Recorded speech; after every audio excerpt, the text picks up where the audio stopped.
Kalau sebelumnya klien itu biasanya bayar berapa? Sekitar 1 atau 2-an. Paling enggak sampai 2, satuan lah. Terus setelah konsultasi kamu berani ngecas klienmu itu berapa? Ada yang hampir 10. Oh. Itu berarti hampir 5 kali lipat kan? Ya lebih no. Oh ya lebih ya. Nah, ya itu karena punya untuk teman-teman yang mau mulai bisnis online. Itu ketika mulai bisnis online itu harus punya duit dulu yang banyak atau mulai dulu seadanya. Terakhir, pertanyaan terakhir. Oke, kalau menurut yang sudah saya praktekkan dulu mas, saya mulai bisnis seperti yang tak jelaskan di awal tadi itu belum mengeluarkan duit yang banyak.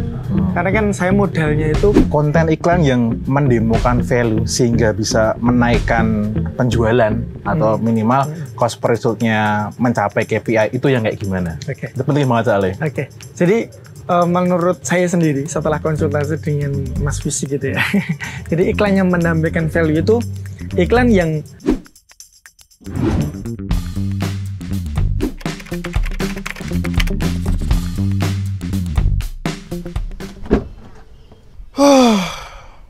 We're ready to go to Solo. Kali ini keluar rumah guys, tepatnya ke Solo untuk ketemu Bro TH yang pernah konsultasi dengan aku. Dengan Bro TH, kita bakal ngobrolin kurang lebih seperti intro di awal yang sudah kalian lihat tadi. Entar, kalau kalian lihat sampai akhir, ada lebih banyak insight yang bisa kalian aplikasikan. Kita ketemu di coffee shop Swargi, semacam tempat nongki di tengah kota Solo tapi asri. Saking asrinya nih, harus ada hewannya tuh. Sambil nunggu Bro TH OTW, aku nyobain dulu kopinya. Menurutku dari segi rasa dia unik, very well. Nah, orangnya udah datang guys. Kita mulai dulu dengan kenalan. Wah, Bro TH, akhirnya kita ketemu mana lagi? Iya, setelah 2 kali. Sekian purnama, enggak purnama ya. Iya, beberapa kita kan ketemu setelah konsultasi itu pas di acara Si Cepat ya? Oh iya betul. Si Cepat di Jalan Magelang. Ini kebetulan aku ke Solo karena ngidam tengkleng gitu kan. Terus jadi sekalian mampir sama Bro TH ini. Nah, tadi kalian di intro pasti udah lihat ya, maksudnya apa yang bakal kita bahas. Cuman kayak yang namanya baru kenal kan kepengen ngerti ya mas. Maksudnya pengen ngerti dirimu tuh siapa, terus yang kamu kerjain apa, gitu kan? Ya jelas. Nah, ini kita kenalan dulu nih mas. Oke, siap. Jenengnya sopo, namanya siapa, terus yang dikerjain apa?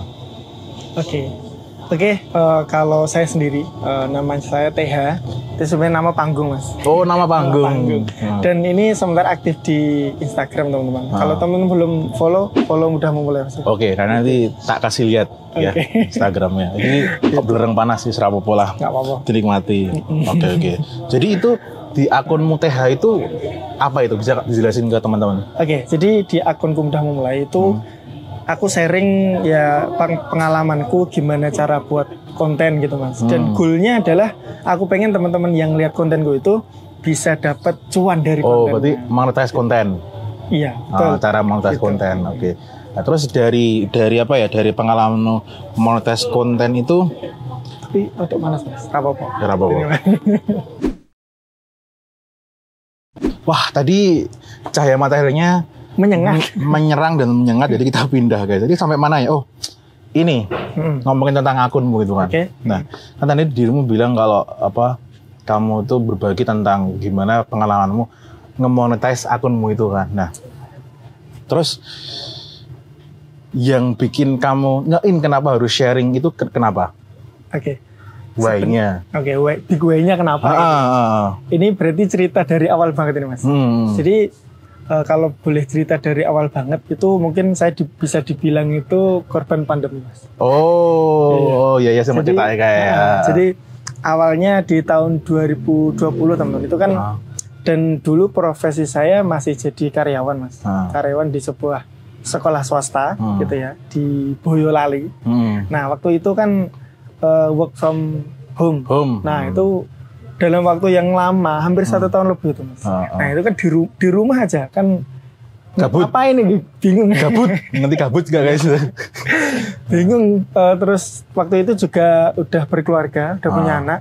Otomatis juga pemasukan itu kan ini kalau misalnya kayak gini terus kayaknya nggak bisa dibiarkan. Arti pakani apa guys? Mau dipakasikan makan apa? Nggak bisa dibiarkan. Nah, waktu itu hobiku ya Mas ya, hobi yang dulunya mungkin nggak baik ya, karena senengannya dolanan HP. Gitu ya. Nah, sering dolanan HP, setelah itu main Instagram dan itu ketemu satu akun dan mentor pertamaku di dunia per-Instagraman, perkontenan itu. Nah, kok kayaknya bagus Mas. Boleh sebut merek nggak? Boleh nggak? Boleh. Ya. Jadi waktu pertama kali ya mentor per Instagram gitu namanya Mas Julian. Akun Instagramnya Julian Roalevan Sati ya gitu. Teman-teman boleh follow juga. Itu mentor pertamaku di perkontenan gitu ya. Dan waktu itu beliau membuka kelas juga gitu ya. Dan aku beli dan dari situlah awal bermula aku mulai ngonten di Instagram Mas. Jadi dari inputnya beliau, dari kelasnya beliau, aku ikut dan itu udah dapat beberapa insight lah untuk mulai ngonten gitu ya. Nah dari situlah tertarik dan mulai menerjuni bidang Instagram. Oh jadi mulai dari situ. Nah terus berarti jaraknya dari situ sampai kamu ketemu konsultasi sama aku tuh gimana itu? Ceritanya Bi? Iya, awalnya kan perkontenan ya. Jadi mungkin waktu 1 tahun 2 tahun awal itu belum kenal yang lain, baru kenalnya buat konten aja gitu. Oh berarti organik tak dulu. Nah organik dulu gitu. Nah sebenarnya organik dulu ya dulu alhamdulillah Mas ya dapat yang awalnya tuh bingung gabut dan pemasukannya dari mana gitu ya. Jadi sementara ada dulu. Tapi mungkin ya kalau misalnya hanya mengandalkan organik ya kita tahu sendiri lah. Lama. Bisa.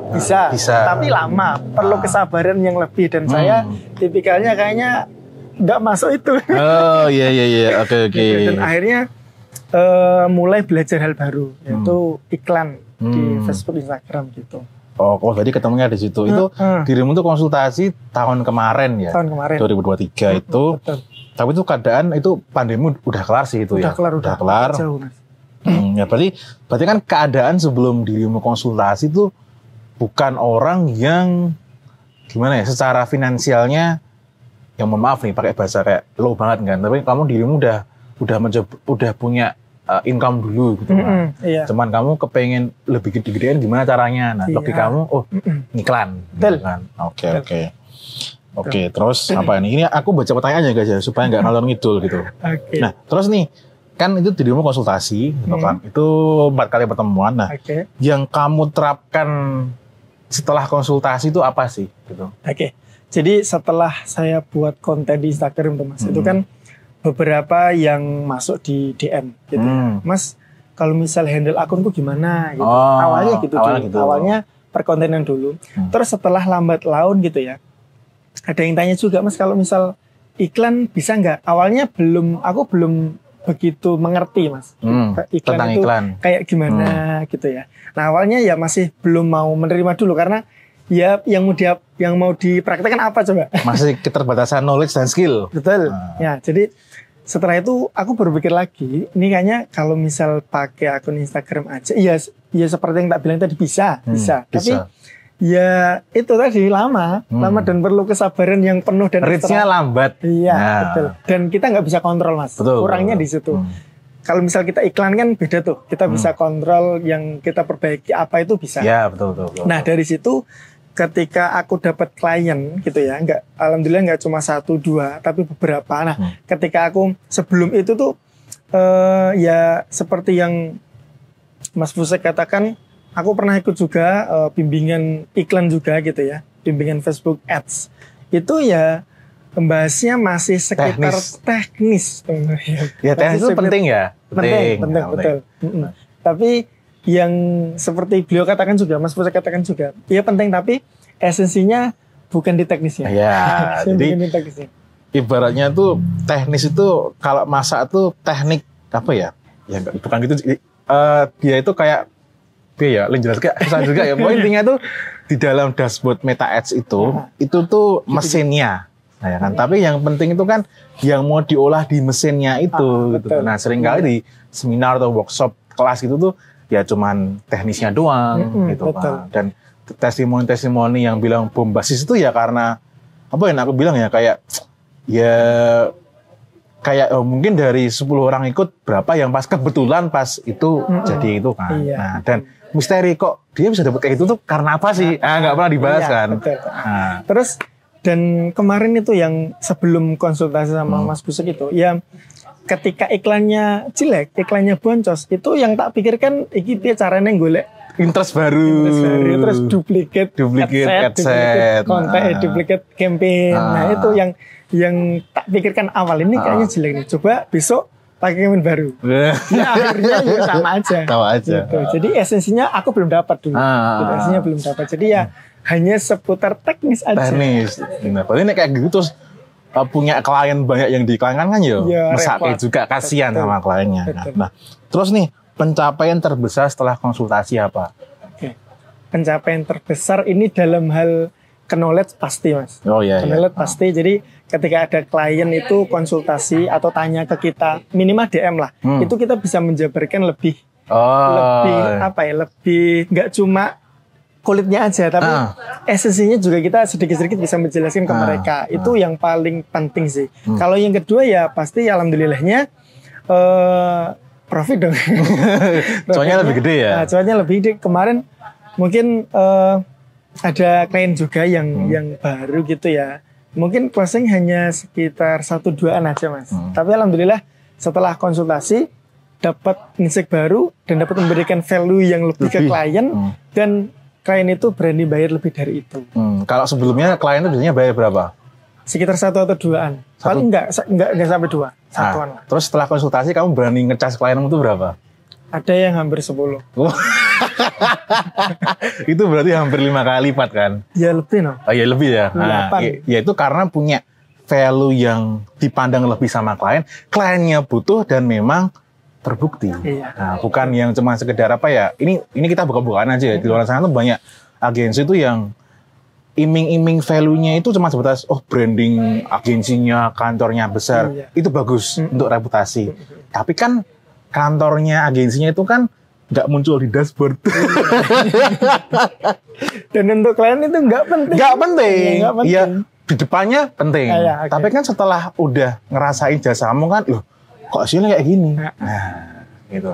Berarti itu benar itu yang kamu bilang tadi. Ketika calon klien approach kita mau menggunakan jasa kita, ketika kita punya knowledge ngulik di luar dashboard, kita jadi bisa lebih jelasin. Mungkin kliennya nggak dong, taunya kayak gini gitu kan. Terus kita jelasin ya, oh enggak Pak Bu, yang sebenarnya tuh kayak gini. Dia jadi mikir, mempertimbangkan. Iya, betul. Nah itu dari 2 jutaan terus jadi 10 juta. Bedanya apa? Coba bisa di-share ke teman-teman. Bedanya apa? 2 jutaan tuh apa dulu? Kalau mungkin dulu hanya seputaran pembuatan konten aja Mas. Gitu. Tapi karena lebih, jadi ya masuk ke iklannya kita yang handle gitu ya. Gitu. Dulu berarti udah sama kontennya 2 juta. Wah itu termasuk sangat-sangat affordable loh. Iya kan? Berarti nih 10 juta itu atau mungkin besok lagi bakal lebih ya ini ya. Nah, itu berarti kan amin. Dashboard terus ngulik variabel di luar dashboard gitu kan. Oke. Nah, ini aku mau tanya ini dari aku ini enggak ada di sini. Biasanya reportnya apa yang kamu laporkan ke klienmu? Biasanya yang pasti ya secara teknis hasil dashboardnya gimana. Nah setelah itu variabel apa yang perlu diperbaiki. Itu kita perlu sampaikan ke klien juga. Karena memang produk itu juga perlu kita sampaikan juga ke klien. Itu pengaruh ya. Gitu. Terus misal kliennya bilang ke kamu tuh, Mas produk kita itu bagus banget ini Mas gitu kan. Tapi kan yang nentuin bagus atau tidak kan nggak cuma kliennya, perlu dites. Market. Nah, itu gimana caramu mengedukasi klien, dia udah bilang bagus, kenyataannya kan harus dites dan ternyata setelah dites jelek, itu gimana? Sebenarnya kalau yang pernah bilang gitu sejujurnya belum ada. Belum ada yang bilang Mas produkku bagus itu belum ada. Hanya saja seringnya itu Mas ada garansi nggak? Itu yang sering dibilang. Garansi hasil pasti 10 juta per bulan. Nah itu mungkin seperti aku bilang dari awal Mas ke klienku bahwasanya aku nggak bisa menjanjikan harus dapat berapa per bulan. Tapi yang bisa aku sampaikan ke klien itu evaluasi. Apa sih yang perlu diperbaiki ketika ada seperti ini gitu Mas. Jadi evaluasi mengenai yang sudah ada. Data yang sudah dapat itu kita jelaskan ke klien. Jadi kurangnya itu ada di sini seperti itu. Gitu. Jadi aku nggak pernah bilang sama klien itu nanti kalau kamu pakai jasaku jadi sekian itu enggak. Ya, itu malah aneh menurut aku ya. Ya bagaimana yang namanya respon market itu kan baru tahu setelah kita tes. Gitu. Nah kalau ada orang mas takubal gabul punya atau mungkin agensi kok menjanjikan bisa dapat sekian, itu malah absurd ya, aneh gitu kan. Oke. Malah dia kayak Tuhan mas. Lah iya kan, ini harus dites lah gitu. Nah terus itu kan tadi kita udah ngomong yang seneng-seneng gitu kan. Terus kesulitannya apa sekarang? Aduh, ini yang perlu kita perlu sampaikan juga. Wah iya itu. Oke. Kesulitannya ya kalau misalnya salah satunya mas nemu klien yang mungkin agak dalam tanda kutip keras kepala. Nggak teli. Jadi sudah kita sampaikan A gitu ya. Terus mereka bukan sih, masih pengen yang dia pikirkan itu dijalankan gitu. Nah, sejujurnya kalau saya sendiri, kalau ada klien seperti itu, ya nggak apa-apa. Bukan nggak apa-apanya tuh, yang penting kita sudah menyampaikan evaluasinya kayak gitu. Karena kan itu bisnis dia gitu ya. Tugasku bukan memaksa dia untuk harus memutuskan sesuai dengan apa yang kita rekomendasikan. Yang penting kita sudah menyampaikan. Kalau misalnya nggak diterima ya itu pilihannya dia. Pilihannya dia. Gitu. Haknya dia juga. Kesulitannya itu. Terus kesulitan yang kedua mungkin ya karena agensi konten mas ya, itu ya harus setiap hari stay dengan konten-konten mereka dan setiap hari salah satunya harus upload konten mereka. Menurutku ya mungkin kekurangannya ya itu harus agak menghabiskan waktu sih mas. Gitu. Oh iya. Berarti itu tiap hari tiap hari kamu harus posting untuk klienmu? Ada yang seperti itu. Oh, tergantung kontraknya. Iya, betul. Tergantung mereka pilih paketnya yang apa gitu. Nah, itu terkait bikin konten iklan, itu modelnya apakah kliennya bisa minta skrip dan storyboard atau ngikut kamu gitu modelnya? Kalau kebanyakan selama ini tuh ngikut saya, ngikut kita. Iya. Gitu. Jadi setelah kita dapat brief nih, itu kita sampaikan ke klien, kira-kira ada masukan nggak? Kalau nggak ada, ya wis lanjut. Terus nanti udah jadi terus klien nih, mas kok ini mas ini ya ada kan tapi kalau itu sih langsung gitu mungkin nggak ada mas ya. Tapi ada kalau revisi minor, revisi dikit-dikit ya pasti ada. Gitu. Iya. Oke. Karena kan gimana ya, seringkali ketika kita pesen video entah untuk konten organik ataupun konten iklan itu biasanya cuma dikasih skripnya kayak gini gitu kan, nggak ada storyboardnya karena secara produksi storyboard sampai ngarahin itu kan jatuhnya agak mahal ya. Betul. Dan ketika jadi nanti biasanya karena cuma dikasih skrip tadi gitu kan. Nah ketika jadi ternyata cuma di studio doang dan sebagainya. Nah itu gimana cara dirimu menjembatani itu gitu, supaya ekspektasinya klien tuh minimal ya oke lah gitu. Ya menjembatannya dengan evaluasi tadi mas. Jadi ada beberapa rentan waktu. Jadi 2 minggu sekali atau setelah 1 bulan itu dievaluasi kayak gimana. Nah dari situ kita tetap menyampaikan hasilnya kayak gimana gitu. Yang kurangnya gimana dan menurut kami yang harus diperbaiki gimana kita sampaikan ke mereka. Oke. Sebelum ke pertanyaan terakhir nih, kita lagi ngomongin konten kan ini. Nah ini penting, aku jadi ingat. Dulu kan ketika konsultasi gitu kan. Nah dia terkait konten itu masih sebatas pengumuman. Ini enggak? Ya kan. Nah, sedangkan konten iklan itu tujuannya adalah untuk mendemokan value dari produk. Yang jelas berarti kan produknya harus punya value. Produknya nggak punya value terus sama dengan aja, ya agak susah gitu kan. Bunuh diri, bener.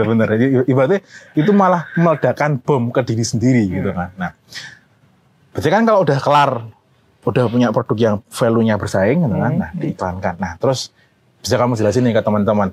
Konten iklan yang mendemokan value sehingga bisa menaikkan penjualan atau minimal cost per resultnya mencapai KPI itu yang kayak gimana? Itu penting banget soalnya. Jadi menurut saya sendiri setelah konsultasi dengan Mas Visi gitu ya. Jadi iklan yang menambahkan value itu iklan yang market itu tahu ini kegunaannya apa, ini manfaatnya apa. Setelah pakai produk ini tuh atau jasa ini misalnya, itu yang aku dapetin tuh apa gitu ya. Jadi sampai detail mungkin kalau misal teman-teman punya produk itu kalau ada pemakaiannya itu bisa sekalian agak di-spill gitu ya. Biar biar dari awal prosesnya sampai nanti akhir hasilnya itu mereka ada gambaran produk ini tuh kayak gini loh. Jadi nggak hanya sekedar tulisan aja diskon atau misalnya, pengumuman apa gitu. Pengumuman apa gitu, itu enggak, tapi lebih dari itu teman-teman gitu. Ya, nek tak garis bawahi dikristalkan gitu ya. Jadi karena sebenarnya manusia itu kan bukan sebatas beli produk, tapi beli hasil akhirnya atau suatu emosi yang ditawarkan oleh produknya. Bahkan beli fashion pun sebenarnya kita bukan beli pakaian, karena aku tahu ada beberapa orang yang nggak beruntung yang pakaiannya masih compang-camping, tapi orang yang beli pakaian sekarang itu kan bukan karena kelambinya bolong. Ya, betul. Ya kan? Padahal mungkin di lemarinya masih banyak. Masih banyak. Nah, misal ketika lebaran kemarin gitu kan, mereka tuh masih punya baju. Tapi kenapa mereka beli baju lagi? Karena belinya emosional. Mungkin ketika ketemu sama orang lain kepengen bajunya baru. Itu salah satunya di display. Nah, gitu kan. Terus kepengen modelnya yang lagi ingin dan sebagainya. Ya intinya tekankan di hasil akhir atau emosinya. Lebih lengkapnya ya maybe next time gitu. Oke, nah terus nih kita udah ngomong ngalor ngidul gitu kan sebelum kita closing gitu. Pesan untuk teman-teman nih yang ingin mencapai seperti dirimu ini kan. Dirimu ini maksudnya agensinya udah bisa mencapai satu klien bisa dapat harga di 10 juta gitu kan. Besok juga bisa lebih lagi gitu kan. Terus sosmednya juga udah bisa dimonetize gitu kan. Pasti kan teman-teman di sini ada yang kepengen juga seperti dirimu. Nah, pesannya ke teman-teman apa? Oke, pesannya yang pertama tetap harus update, Mas. Update dari yang jelas knowledge kita, skill kita, itu penting banget. Karena kan itu pondasi di awal kita. Kalau misal kita nggak punya skill, nggak punya knowledge gitu ya, nggak punya ilmu, lah gimana kita mau praktekkan? Itu yang paling penting seperti itu. Dan yang kedua, yang jelas teman-teman harus tahu dulu nih masalahku apa. Misal mau ngonten, belum jadi konten-konten, jadi perlu dicari tahu dulu masalahmu apa. Mungkin bukan masalah tapi why-mu kenapa konten. Betul. Big why-nya kenapa gitu. Biar ketika konten atau misalnya ada masalah itu tahu big why-nya, itu lebih mudah untuk bangkitnya daripada hanya ikut-ikutan. Aku paham maksudmu. Jadi ketika ngonten itu ada soul-nya. Iya. Nah, ngerti paham betul. Jadi nggak cuma sebatas ngoceh doang. Iya. Nah, tahu seluk-beluknya lah. Gitu. Terus nih, tak tambahin aja ya terakhir ya. Boleh. Terakhir lagi. Tadi kepikiran lagi guys. Terakhir ini bener-bener terakhir ya. Okay. Untuk teman-teman yang mau mulai bisnis online, gitu. Itu ketika mulai bisnis online itu harus punya duit dulu yang banyak atau mulai dulu seadanya. Pertanyaan terakhir. Oke, kalau menurut yang sudah saya praktekkan dulu, Mas. Saya mulai bisnis seperti yang tak jelaskan di awal tadi itu belum mengeluarkan duit yang banyak. Karena kan saya modalnya itu konten. Modalnya konten HP. Dari awal konten HP, yang jelas internet. Iya, internet yang bisa jalan. Berarti kan mungkin nggak pakai modal sama sekali. Iya, jadi modalnya seadanya dulu. Nggak harus nunggu modalnya punya banyak, misal 10 juta atau 20 juta itu menurutku enggak. Jadi yang ada dulu dimaksimalin, punyanya HP, ya coba aja teman-teman buat konten yang mungkin bisa mensolusikan masalah market gitu ya. Jadi harus tahu dulu nih, market itu punya masalah apa. Gitu. Jadi mulai dari yang sudah ada, menurutku bisa jalan. Oke, begitu itu closingnya dari Mas TH itu keren banget ya. Jadi nggak usah fafifu, kalau mulai ya mulai aja. Karena kalau fafifu ya udah mending jadi pegawai aja, dan disclaimer jadi pegawai itu tidak salah. Betul. Itu juga terhormat. Betul. Karena juga bisa membantu bosnya jadi lebih kaya. Itu pilihan. Loh, kan bener. Iya, loh, bisa jadi Tim Cook, CEO-nya Apple itu juga karyawan kan. Nah, nggak masalah juga. Jadi itu pilihan gitu. Betul. Oke, gitu dari kita guys. Untuk pada video istimewa kali ini, ya terima kasih buat Mas TH. Dan semoga bermanfaat buat kalian semua. This is Musik, signing off. Bye-bye.